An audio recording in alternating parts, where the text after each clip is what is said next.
আপনি কি দিনরাত এক করে প্রচুর পরিশ্রম করছেন, তবুও মাস শেষে পকেটে কোনো টাকা থাকছে না? সংসারে এত টাকা আসার পরও কেন শান্তি নেই? কেন একের পর এক বিপদ, পরিবারের রোগ ব্যাধি আর মানসিক দুশ্চিন্তা আপনাকে ঘিরে রাখছে?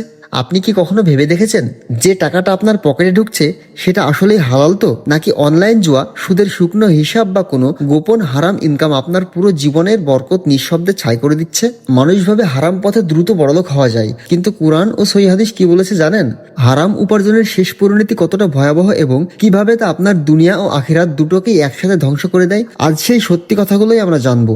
আধুনিক সমাজে সুদের ছদ্মবেশ ও ভয়ঙ্কর বাস্তবতা। আজকের যুগে সুদ আর কেবল ব্যাংকের লেনদেনই সীমাবদ্ধ নেই। মোবাইলের বিভিন্ন অ্যাপ, ডিপিএস, ক্রেডিট কার্ড এবং সুদি ঋণের শুকনো জালে আমরা অজান্তে জড়িয়ে পড়েছি। আল্লাহ তাআলার পবিত্র কোরআনে সুদের ব্যাপারে অত্যন্ত কঠোর হুঁশিয়ারি দিয়ে স্পষ্ট ভাষায় বলেছেন, আল্লাহ তাআলা ব্যবসাকে হারাম করেছেন এবং সুদকে করেছেন সম্পূর্ণ হারাম। সূরা আল বাকারা 275 নম্বর আয়াত। কিন্তু আমরা অনেকেই ভাবি সামান্য একটু সুদ খেলে বা লেনদেন করলে কি এমন ক্ষতি হবে? রাসূল সাল্লাল্লাহু আলাইহি সাল্লাম বলেছেন, সুদের ভয়াবহতা বোঝাতে গিয়ে যা বলেছেন তা শুনলে আপনার গায়ের পশম দাঁড়িয়ে যাবে। তিনি বলেছেন, সুদের পাপের 70টি ধাপ বা স্তর রয়েছে। তার মধ্যে সবচেয়ে ছোট বা হালকা ধাপটি হলো নিজের আপন মায়ের সাথে জেনায় লিপ্ত হওয়া। চিন্তা করতে পারবেন যে সুদকে আমরা এত সহজ মনে করছি তার সর্বনিম্ন অপরাধের স্তরটি হলো কত বড় জঘন্য। সুদের পাশাপাশি বর্তমান যুব সমাজকে ধ্বংস করার সবচেয়ে বড় হাতিয়ার হয়ে দাঁড়িয়েছে অনলাইন জুয়া এবং ক্যাসিনো অ্যাপস। এই ক্লিকে কোটিপতি হওয়ার লোভে পড়ে হাজার হাজার তরুণ আজ নিজের এবং পরিবারের ভবিষ্যৎ অন্ধকার করে ফেলছে। আল্লাহ তাআলা পবিত্র কোরআনে জুয়াকে শয়তানের অপবিত্র কাজ হিসাবে ঘোষণা করে বলেছেন,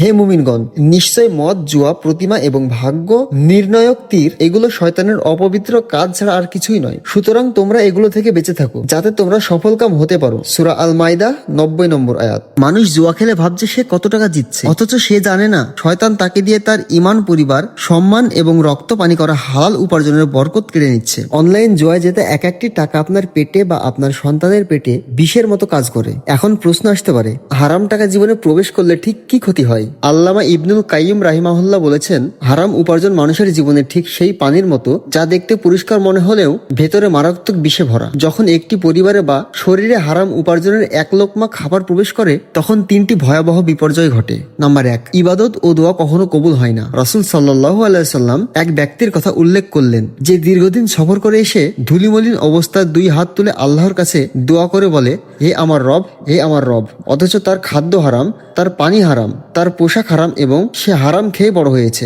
নবীজি সাল্লাল্লাহু আলাইহি সাল্লাম বললেন, এমন ব্যক্তির দোয়া কিভাবে কবুল হতে পারে?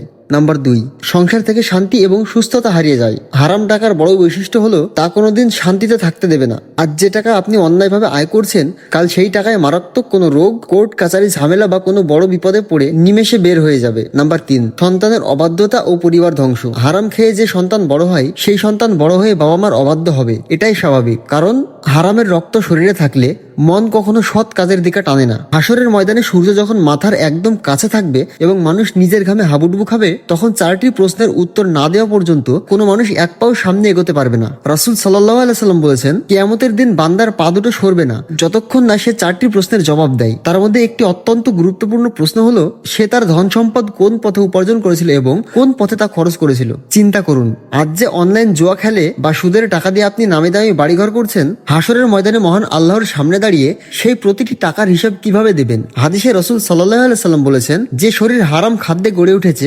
জাহান্নামের আগুনই তার জন্য সবচেয়ে বেশি উপযুক্ত। ভাই ও বোনেরা আমার, আল্লাহ তাআলা আমাদের জন্য যে রিজিক বরাদ্দ রেখেছেন তা হালাল উপায় আমাদের কাছে আসবে। তাহলে কেন আমরা অধৈর্য হয়ে শয়তানের ফাঁদে পা দিয়ে হারাম পথ বেছে নিচ্ছি? যদি আপনি আজ সুদের ঋণে জড়িয়ে থাকেন, অনলাইন জুয়ার নেশায় থাকেন বা কোনো হারাম চাকরিতে থাকেন, তবে আজই এই 3টি কাজ করুন। নাম্বার 1, খাঁটি মনে তওবা করুন। আল্লাহর কাছে চোখের পানি ফেলে তওবা করুন এবং আজই প্রতিজ্ঞা করুন যে আর কখনো জুয়া বা সুদের দিকে পা বাড়াবেন না। নাম্বার 2, হারাম টাকা থেকে মুক্ত হন। জুয়ার মাধ্যমে বা অবৈধভাবে অর্জিত টাকা থাকলে তা আপনার সওয়াবের আশা ছাড়া গরিব দুঃখীকে দান করে দিন এবং যার পাওনা তাকে ফিরিয়ে দিন।